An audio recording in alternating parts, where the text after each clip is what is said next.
Au nom du Père et du Fils et du Saint-Esprit, la grâce de Jésus-Christ notre Seigneur, l'amour de Dieu le Père et la communion de l'Esprit Saint soient toujours avec vous. Nous célébrons aujourd'hui le 22e dimanche du temps ordinaire et nous reprenons l'évangile de Marc au chapitre 7. Dans cet évangile, aujourd'hui, pratiquement dans toutes les lectures, le Seigneur nous invite à aller dans les profondeurs de nous-mêmes, dans le creux de nous-mêmes, dans notre cœur. Parce que dit-il que c'est le cœur qui doit toujours être purifié et c'est le cœur qui doit être l'inspirateur de nos mouvements, de nos attitudes, de nos dires et de nos faire. Dieu seul peut purifier notre cœur. Voilà ce que sera le sens de notre prière aujourd'hui. Nous allons demander au Seigneur de purifier tout notre intérieur, de nous renouveler, de faire de nous de nouvelles personnes par la présence de son Fils, de sa parole en nous. Dès le début de cette rencontre, nous allons demander au Seigneur, nous allons nous tourner vers lui, lui qui est miséricorde, afin qu'il nous permette de la purification, mais aussi qu'il nous donne la grâce de grandir en lui. Tu es la parole de vérité par laquelle Dieu nous fait naître à la vie nouvelle. Seigneur, prends pitié de nous. Seigneur, prends pitié de nous. Tu nous appelles à ne pas mettre de côté le commandement de Dieu. Ô Christ, prends pitié de nous. Ô Christ, prends pitié de nous. Tu viens en nos cœurs pour nous rendre purs et inébranlables. Seigneur, prends pitié de nous. Seigneur, prends pitié de nous. Que Dieu Tout-Puissant nous fasse miséricorde, qu'il nous pardonne nos péchés, conduise à la vie éternelle. Amen.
Prions le Seigneur. Dieu Tout-Puissant, de qui vient tout don parfait, enracine en nos cœurs l'amour de ton nom, resserre nos liens avec toi pour développer ce qui est bon en nous. Veille sur nous avec sollicitude pour protéger ce que tu as fait grandir. Par Jésus-Christ, ton Fils, notre Seigneur et notre Dieu, qui règne avec toi et le Saint-Esprit, maintenant et pour les siècles des siècles.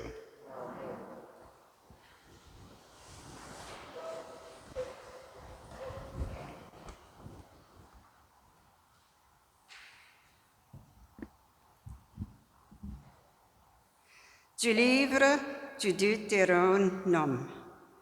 Moïse disait au peuple, « Maintenant, Israël, écoute les décrets et les ordonnances que je vous enseigne pour que vous les mettiez en pratique. Ainsi, vous vivrez, vous entrerez pour en prendre possession dans le pays que vous donne le Seigneur, le Dieu de vos pères. Vous n'ajouterez rien à ce que je vous ordonne et vous n'y enlèverez rien, mais vous garderez les commandements du Seigneur votre Dieu, tels que je vous les ai prescrits. Vous les garderez, vous les mettrez en pratique. Ils seront votre sagesse et votre intelligence aux yeux de tous les peuples. Quand ceux-ci entendront parler de tous ces décrets, ils s'écrieront, « Il n'y a pas un peuple sage et intelligent comme cette grande nation. » Quelle est en effet la grande nation dont les dieux soient aussi proches que le Seigneur notre Dieu est proche de nous chaque fois que nous l'invoquons? Et quelle est la grande nation dont les décrets et les ordonnances soient aussi justes que toutes ces lois que je vous donne aujourd'hui? Parole du Seigneur. Rendons grâce à Dieu.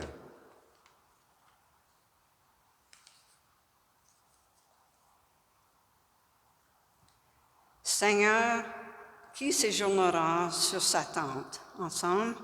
Seigneur, qui séjournera sous sa tente? Celui qui se conduit parfaitement, qui agit avec justice et dit la vérité selon son cœur et met un frein à sa langue. Seigneur, qui séjournera sur ta tente? Il ne fait pas de tort à son frère et n'outrage pas son prochain. À ses yeux, le réprouvé est méprisable, mais ils honorent les fidèles du Seigneur. Seigneur, qui séjournera sur ta tente. Il ne reprend pas sa parole, il prête son argent sans intérêt, n'accepte rien qui nuise à l'innocent, qui fait ainsi demeure inébranlable. Seigneur, qui séjournera sur ta tente.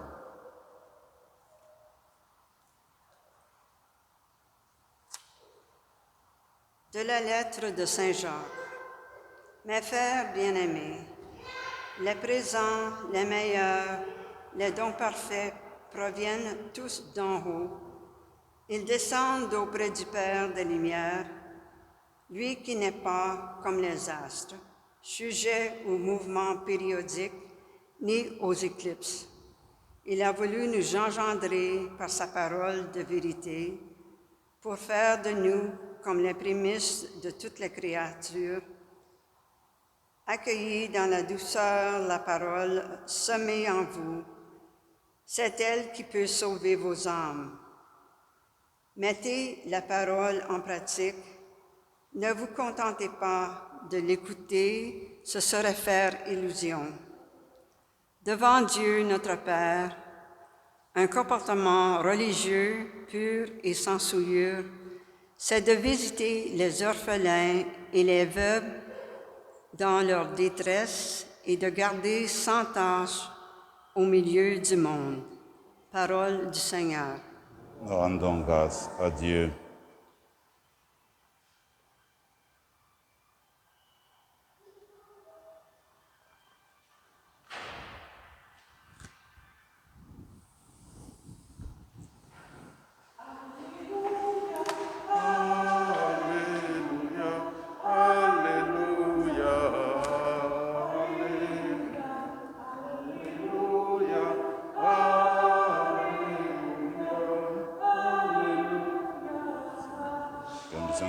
Sur toi, que l'Esprit du Seigneur repose sur tes lèvres et dans ton cœur pour la proclamation de l'Évangile, au nom du Père et du Fils et du Saint-Esprit. Amen.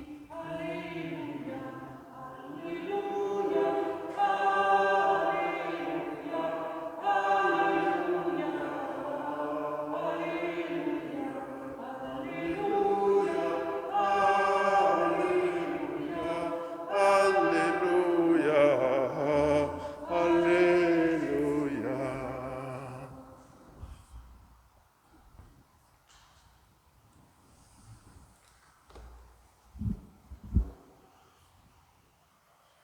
Le Seigneur soit avec vous. Et avec votre esprit. Évangile de Jésus-Christ selon saint Marc. Gloire à toi, Seigneur. En ce temps-là, les pharisiens et quelques scribes venus de Jérusalem se réunissent auprès de Jésus et voient quelques-uns de ses disciples prendre leur repas avec des mains impures, c'est-à-dire non lavées. Les pharisiens, en effet, comme tous les Juifs, se lavent toujours soigneusement les mains avant de manger, par attachement à la tradition des anciens.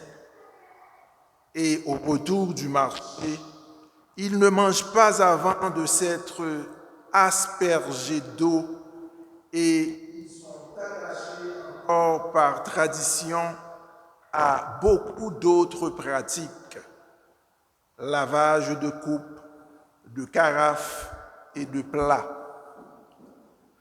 Alors les pharisiens et les scribes demandèrent à Jésus, « Pourquoi tes disciples ne suivent-ils pas la tradition des anciens? Ils prennent leur repas avec des mains impures. »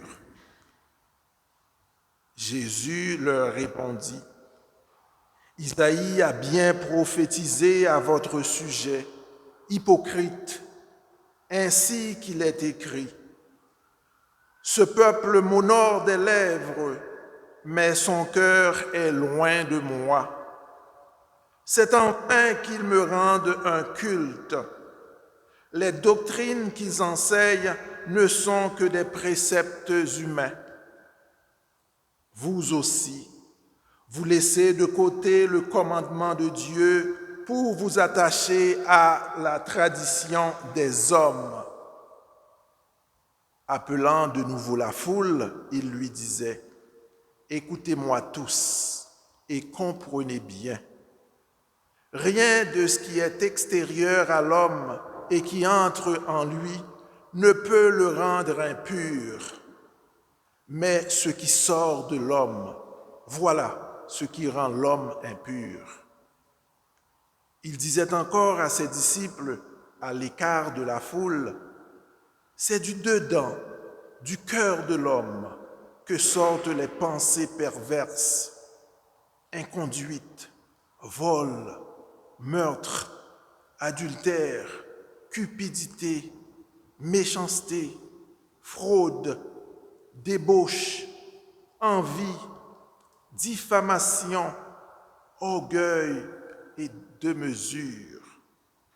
Tout ce mal vient du dedans et rend l'homme impur. »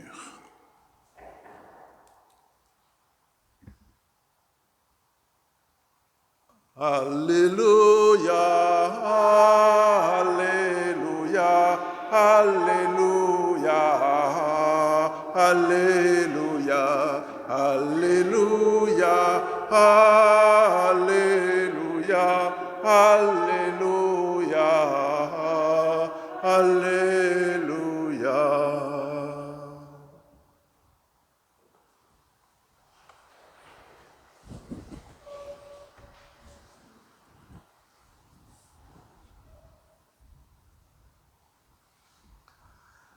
Mes amis, avec la crise de la COVID-19, nous avons été tout le temps rappelés qu'il faut nous laver les mains avant même de venir dans l'église. Il faut se purifier les mains. Quand on va dans les épiceries, c'est la même chose. Même quand on va voir nos docteurs, c'est la même chose. C'est curieux de voir que dans l'évangile d'aujourd'hui, les scribes et les pharisiens pointent du doigt les disciples de Jésus parce qu'ils ne sont pas lavés les mains avant de manger. Mais là, il faudrait voir que ce sont en fait des régimes différents parce que nous autres, il s'agit en fait de lutter contre un virus, contre des microbes.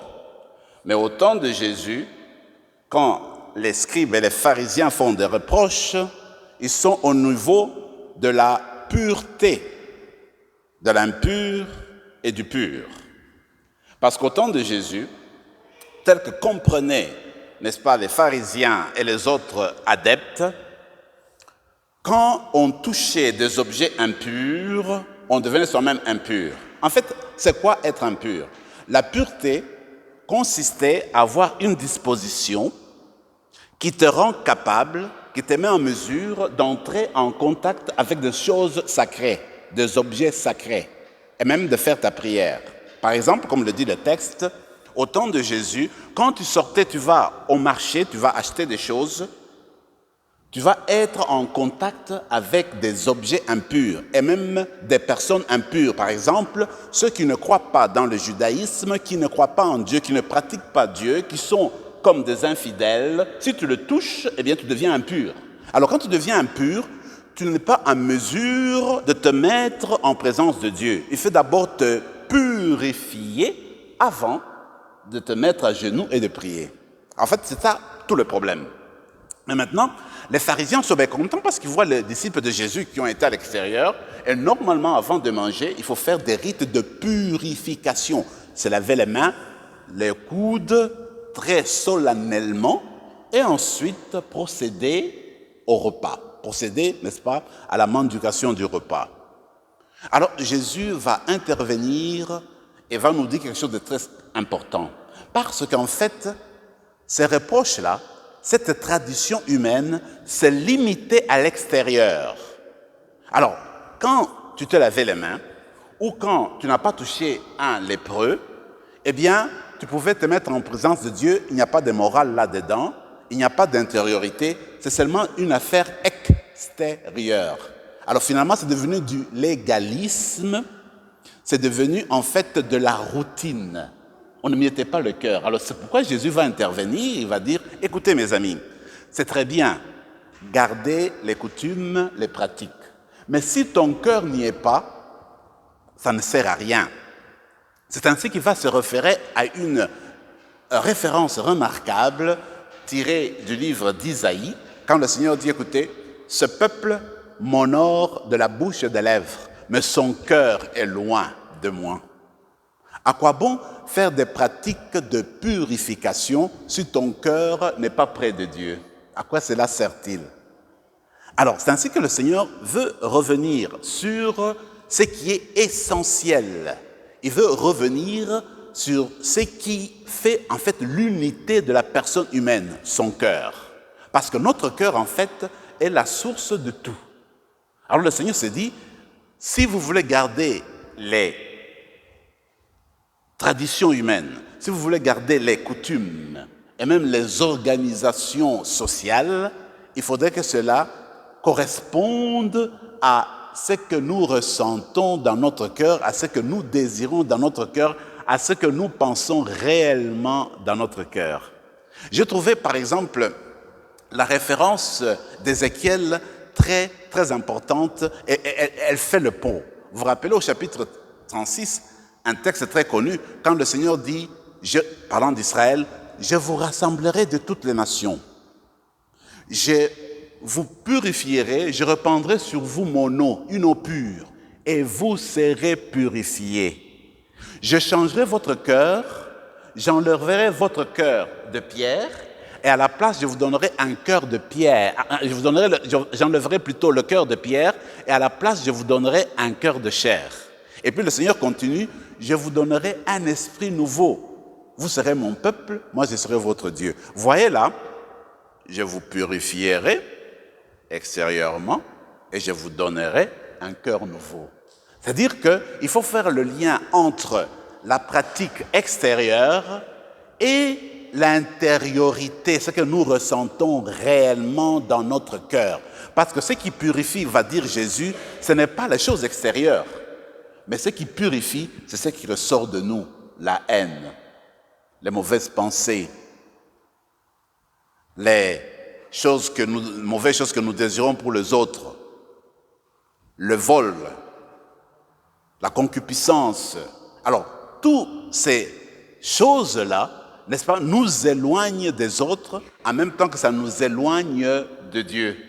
Ce qu'il faudrait, c'est ouvrir son cœur et demander que le Seigneur lui-même vienne purifier notre cœur. Parce que Dieu seul peut purifier le cœur, comme je le disais au début. Il n'y a personne d'entre nous qui peut purifier le cœur d'un autre, qui peut rendre saint le cœur d'un autre. Seul Dieu, avec la puissance de l'Esprit, peut descendre sur nous et nous transformer de l'intérieur. Donc, ce que le Seigneur voudrait dire aujourd'hui, c'est que si nous prenons des mesures, si nous voulons garder des traditions extérieures, si nous voulons garder des coutumes, si nous voulons garder notre manière de vivre extérieure, eh bien, il faudrait que cela corresponde avec ce que nous ressentons dans notre cœur. Autrement, cela ne donne pas de sens. Nous pouvons nous dire peut-être que les pharisiens sont partis très loin. Si on ne fait pas attention, vous et moi, nous sommes comme les pharisiens. Parfois, nous semblons être pointilleux, nous sommes pointilleux sur des petites choses. Dans la célébration eucharistique, par exemple. Voilà, non, moi, ma manière de faire, je dois prendre telle position. Quand les autres ne font pas la même position que moi, eh bien, je les juge sévèrement. Je suis rattaché à quelque chose d'extérieur. Je ne me préoccupe pas de l'intérieur de l'autre. Vous savez, j'ai eu une expérience en 2007. J'avais eu l'occasion de visiter le Japon. C'était un pur hasard. Aujourd'hui, je considère cela comme de la providence. C'était durant la Semaine Sainte. Alors, j'ai visité quelques églises au Japon parce que j'avais connaissé un prêtre japonais que j'avais rencontré à Rome qui est devenu mon ami. Il m'a amené dans plusieurs églises catholiques. Alors moi, ce qui m'a frappé, dans l'église japonaise, il n'y a personne qui s'agenouille. Moi, personnellement, comme individu, la posture qui me parle beaucoup quand je suis devant Dieu, c'est se mettre à genoux. Mais au Japon, personne ne s'agenouille. Pour exprimer leur respect, leur adoration, ils s'inclinent profondément. C'est leur manière. Maintenant, supposez que moi, j'arrive là, vous les Japonais, vous ne vous agenouillez pas, vous n'adorez pas Dieu du tout. Qu'est-ce que c'est ça, cette affaire? Je suis en train de m'attacher à une pratique extérieure. Je ne m'occupe pas de l'intérieur. Je peux beau m'agenouiller, mon cœur est loin de Dieu. Qu'est-ce que ça veut dire? Alors, ce qui importe en fait finalement, c'est mettre son cœur en Dieu. Regardez des discussions sur « Oh, la messe latine, oh, la messe de cette manière ». La manière de célébrer la messe a toujours changé, ça n'a jamais été la même. Depuis longtemps. Ce que nous faisons aujourd'hui, ce n'est pas comme ça qu'on célébrait au 5e siècle, par exemple. Voyez-vous. Alors, maintenant, nous, à un moment donné, nous nous attachons à l'aspect extérieur. Nous devenons révoltés à cause de l'aspect extérieur. Et nous n'osons condamner ceux qui ne font pas comme nous. Ils disent, ça, c'est pas la vraie messe. Nous oublions en fait l'essentiel. Nous sommes comme les pharisiens. Nous oublions l'essentiel qu'en fait, il faut regarder le cœur. Il faut que ce que tu exprimes, tu peux exprimer ta foi de plusieurs manières. Mais l'essentiel, c'est quoi? C'est que ton expression se marie avec ta foi intérieure. C'est que ce que tu vis à l'intérieur, tes convictions intérieures s'expriment dans ta manière de louer Dieu. C'est comme ça, ensuite. Donc, le Seigneur nous dit, ce qui compte vraiment, c'est le cœur. C'est ta pensée profonde, et cette pensée profonde doit s'exprimer dans le dire et dans le faire. C'est ainsi que, en fait, tu vas apprendre à aimer. C'est pourquoi la première lecture d'aujourd'hui nous dit, le Seigneur nous a donné sa parole pour que sa parole demeure en nous. Quand nous accueillons la parole de Dieu telle qu'elle était annoncée, une parole pure, sainte, cette parole pure, sainte qui demeure en nous, nous change, nous transforme, nous renouvelle, nous purifie. Et cette parole mise en pratique permet de poser des gestes qui reflètent notre charité, notre amour envers Dieu, notre amour envers le prochain. Donc, la chose, c'est posséder la parole, la laisser demeurer dans le tréfonds de nous-mêmes pour qu'elle produise des fruits. Alors, ainsi, cette parole est une sagesse. Alors, quand tu vas à la deuxième lecture, Saint Jacques dit, écoutez, la vraie religion, dit-il, c'est aider les veuves qui sont dans le besoin. C'est aider les orphelins, venir en aide aux orphelins, parce qu'à ce moment-là, c'était les plus vulnérables de la société. C'est ça la vraie religion. Donc, la pratique des choses concrètes qui sortent du cœur pour aimer. À partir de là, moi je me dis ceci. Dans le monde d'aujourd'hui, les personnes qui sont vulnérables, ce sont nos enfants de 0 à 12 ans qui n'ont pas encore de vaccination. dans la pandémie où nous vivons. Ce sont les plus vulnérables. La vraie religion aujourd'hui, je prendrai l'initiative de Jacques, je dirais la vraie religion aujourd'hui, c'est s'occuper, faire attention à nos enfants qui n'ont pas la possibilité d'être vaccinés jusqu'à présent. Il faut les protéger, trouver des façons de les aider. Cela doit sortir de notre cœur. C'est une façon, il me semble, de vivre cette parole de Dieu qui doit s'exprimer dans la manière d'être pour s'occuper les uns les autres. Alors, c'est quoi ça, aimer Dieu? Est-ce qu'en aimant Dieu, bon, je viens à la messe aujourd'hui. Après la messe, je me dis, ouf, au moins j'ai fait mon devoir de venir à la messe, j'attends l'autre semaine. C'est fini, je vais attendre jusqu'à samedi prochain. Quand ça viendra, il faut que je fasse mon devoir d'aller à la messe. On n'exprime pas l'amour qui doit sortir de notre cœur, qui montre qu'on aime Dieu. Je vais à la messe avec mon cœur, je vais chanter, je vais jouer pour Dieu. C'est pour cela que je vais là-bas. Mais je ne vais pas là-bas pour suivre des lois, pour suivre des indications ou des traditions humaines. Je m'en vais pour mon cœur, je m'en vais pour aimer Dieu, pour exprimer ce que j'ai en moi.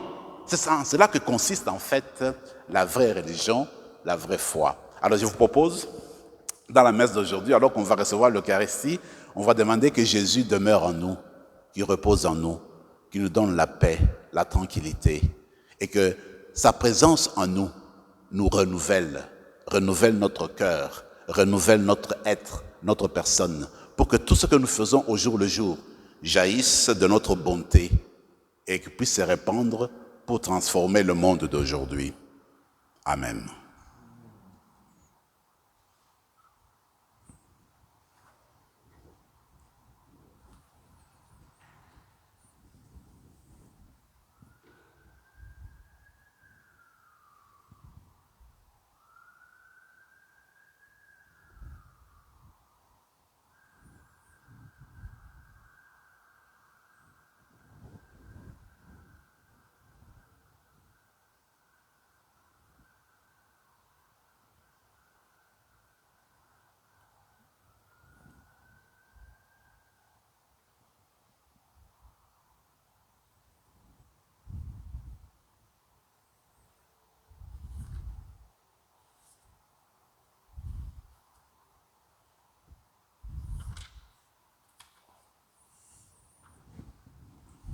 Je crois en Dieu, le Père Tout-Puissant, Créateur du ciel et de la terre, et en Jésus-Christ, son Fils unique, notre Seigneur, qui a été conçu du Saint-Esprit, né de la Vierge Marie, a souffert sous Ponce Pilate, a été crucifié et mort, a été enseveli, est descendu aux enfers, le troisième jour est ressuscité des morts, est monté aux cieux, est assis à la droite de Dieu le Père Tout-Puissant, d'où il viendra juger les vivants et les morts.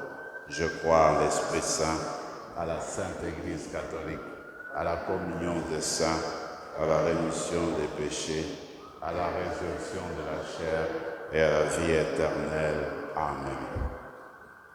Ensemble maintenant, tournons notre cœur vers le Seigneur pour lui faire part des besoins de ce monde-ci et de ceux de nos familles.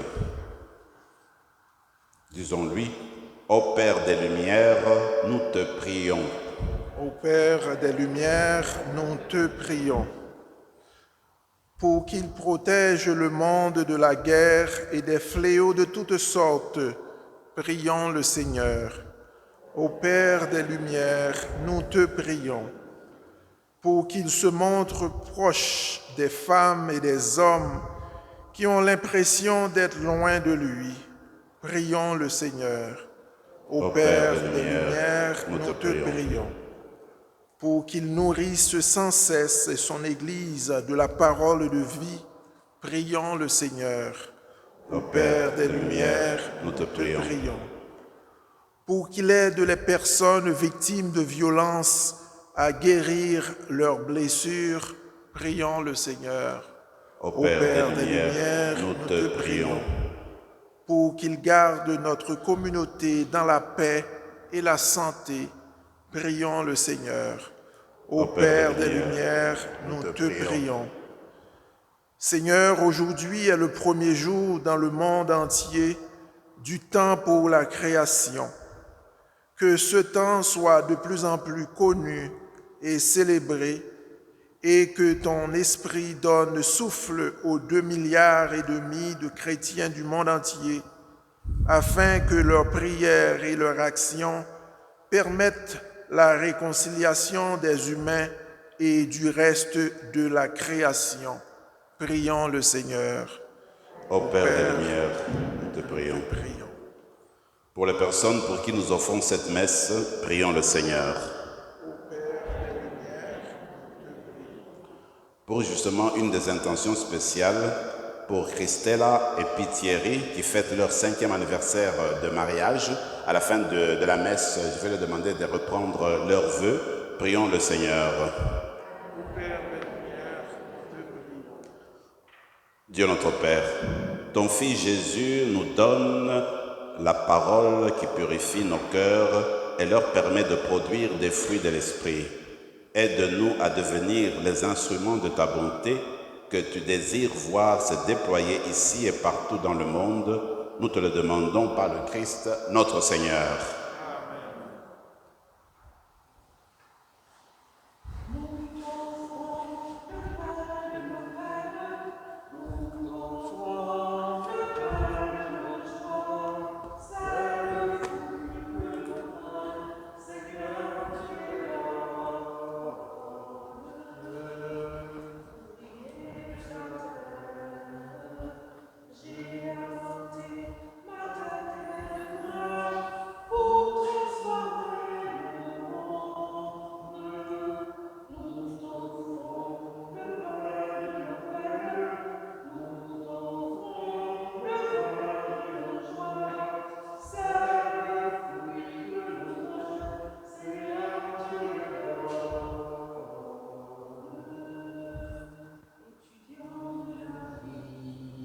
Dieu béni, Seigneur, de l'univers, toi qui nous donnes ce pain, fruit de la terre et travail des hommes et des femmes. Nous te le présentons, deviendra le pain de la vie. Le pain de nos nous t'offrons, le pain de nos joies, c'est le fruit de nos mains, Seigneur, te l'adore.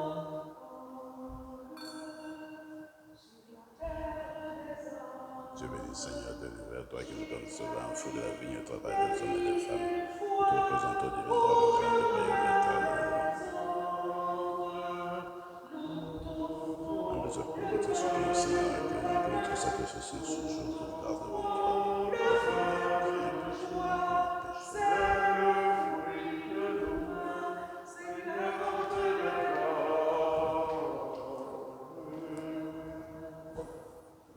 Prions ensemble, mes frères et mes sœurs, au moment d'offrir le sacrifice de toute l'Église.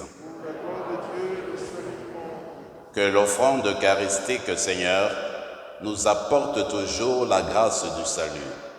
Que ta puissance accomplisse elle-même ce que nous célébrons dans cette liturgie. Par Jésus le Christ, notre Seigneur. Le Seigneur soit avec vous. Élevons notre cœur. Rendons grâce au Seigneur notre Dieu. Vraiment, il est juste et bon de te rendre gloire, de t'offrir notre action de grâce toujours et en tout lieu, de qui nous tenons, Père très saint, Dieu éternel et tout-puissant, de qui nous tenons la vie, la croissance et l'être. Dans cette existence de chaque jour que nous recevons de ta grâce, la vie éternelle est déjà commencée.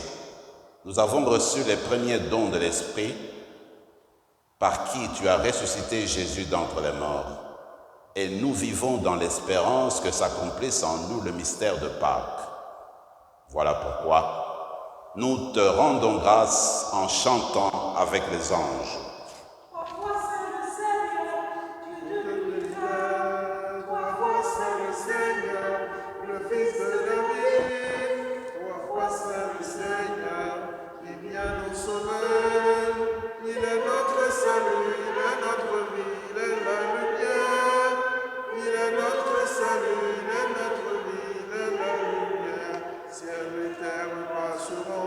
Les paroles ne passeront pas, ciel et terre.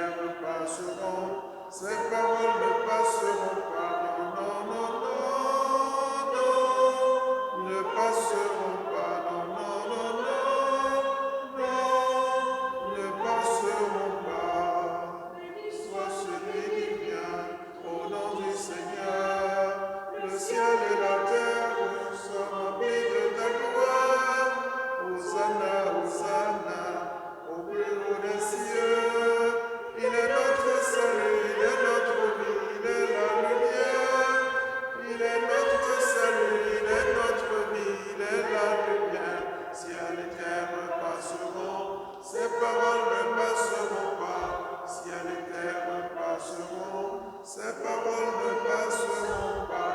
Non, non, non, non, ne passeront pas. Non, non, non, non, ne passeront pas. Toi qui es vraiment saint, toute sainteté, Seigneur, nous te prions. Sanctifie ces offrandes en répandant sur elles ton esprit. Qu'elles deviennent pour nous le corps et le sang de Jésus, le Christ, notre Seigneur. Au moment d'être livré et d'entrer librement dans sa passion, il prit le pain. Il rendit grâce, il le rompit et le donna à ses disciples en disant « Prenez et mangez-en tous, car ceci est mon corps livré pour vous. »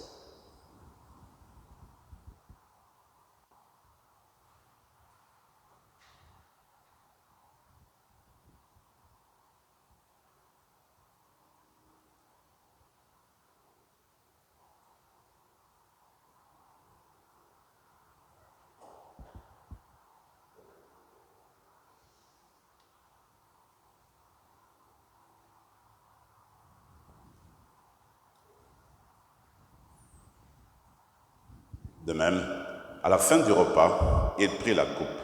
De nouveau, il rendit grâce et la donna à ses disciples en disant « Prenez et buvez-en tous, car ceci est la coupe de mon sang, le sang de l'alliance nouvelle et éternelle, qui sera versé pour vous et pour la multitude en rémission des péchés. Vous ferez cela en mémoire de moi. »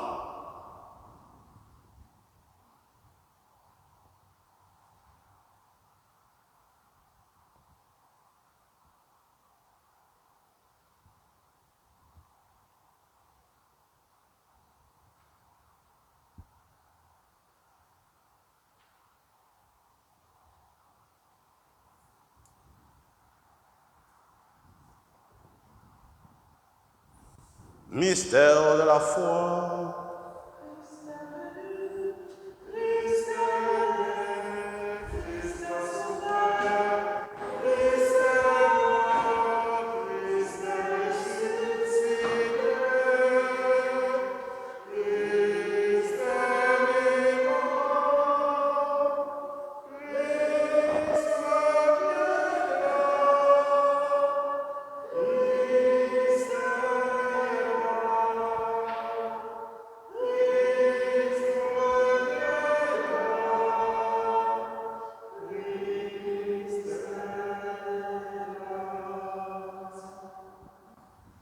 Faisant ici mémoire de la mort et de la résurrection de ton Fils, nous t'offrons, Seigneur, le pain de la vie et la coupe du salut.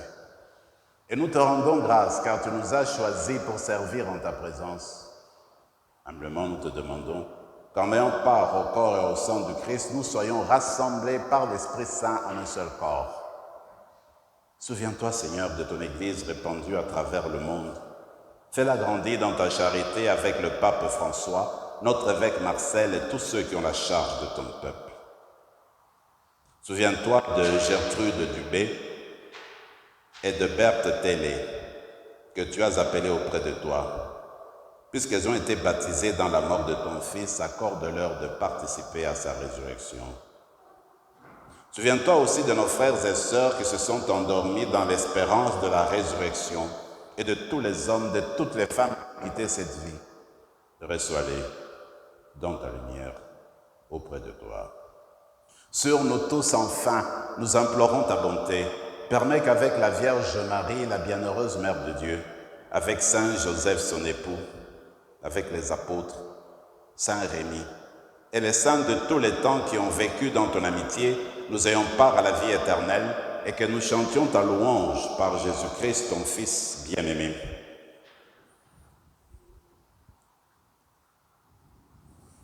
Par lui, avec lui et en lui, à toi, Dieu le Père Tout-Puissant, dans l'unité du Saint-Esprit, tout honneur et toute gloire pour les siècles des siècles.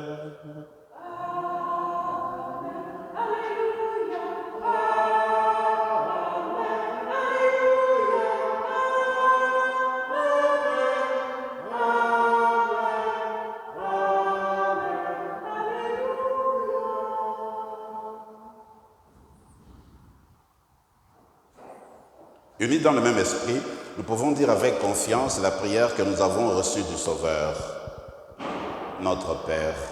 Elle va chanter, je m'excuse. Elle nous a promis de chanter Notre Père, on va lui donner l'occasion.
Seigneur Jésus-Christ, tu as dit à tes apôtres, je vous laisse la paix, je vous donne ma paix. Ne regarde pas nos péchés, mais la foi de ton Église, pour que ta volonté s'accomplisse. Donne-lui toujours cette paix et conduis-la vers l'unité parfaite, toi qui règnes pour les siècles des siècles. Que la paix du Seigneur soit toujours avec vous.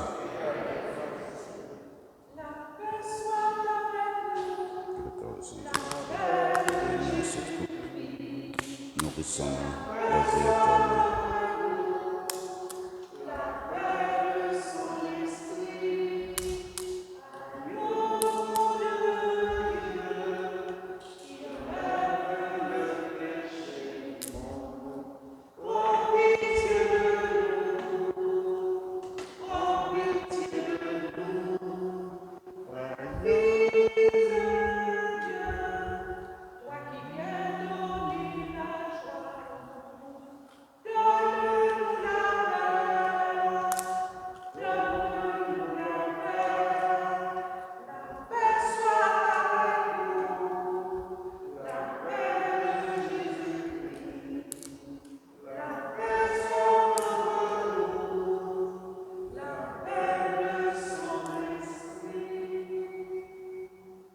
Seigneur Jésus, Christ du Dieu vivant, selon la volonté du Père, avec la puissance du Saint-Esprit, tu as donné par ta mort la vie au monde.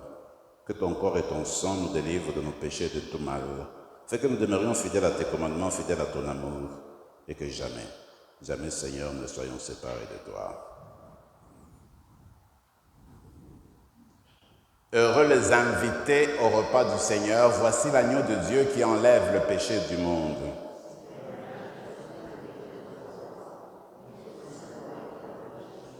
Que le corps et le sang de Christ nous gardent pour la vie éternelle.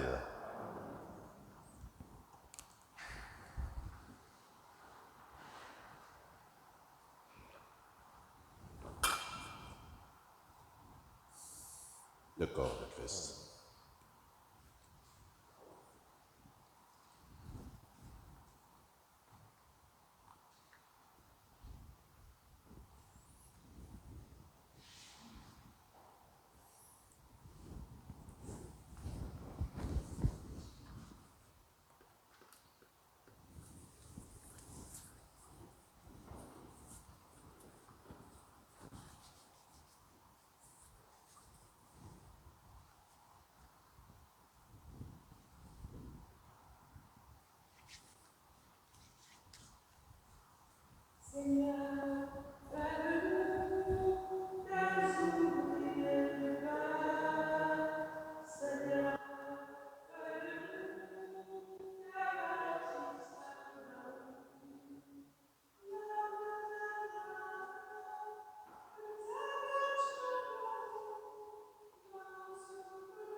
Avant de poursuivre notre célébration eucharistique, on va faire rapidement ces gestes-là.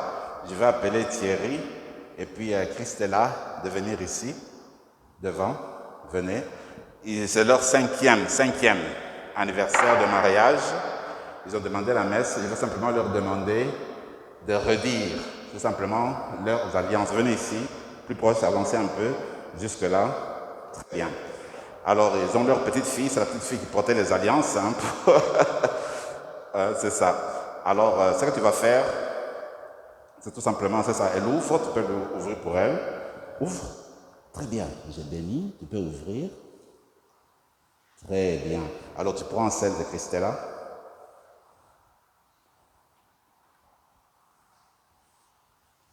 Alors, tu répètes après moi. Christella, je te réitère le signe de mon alliance et de mon amour. Au nom du Père et du Fils et du Saint-Esprit. Ok, Christella, tu prends celle de Thierry. Thierry, je te réitère le signe de mon alliance et de mon amour. Au nom du Père et du Fils et du Saint-Esprit. Félicitations. C'est bon.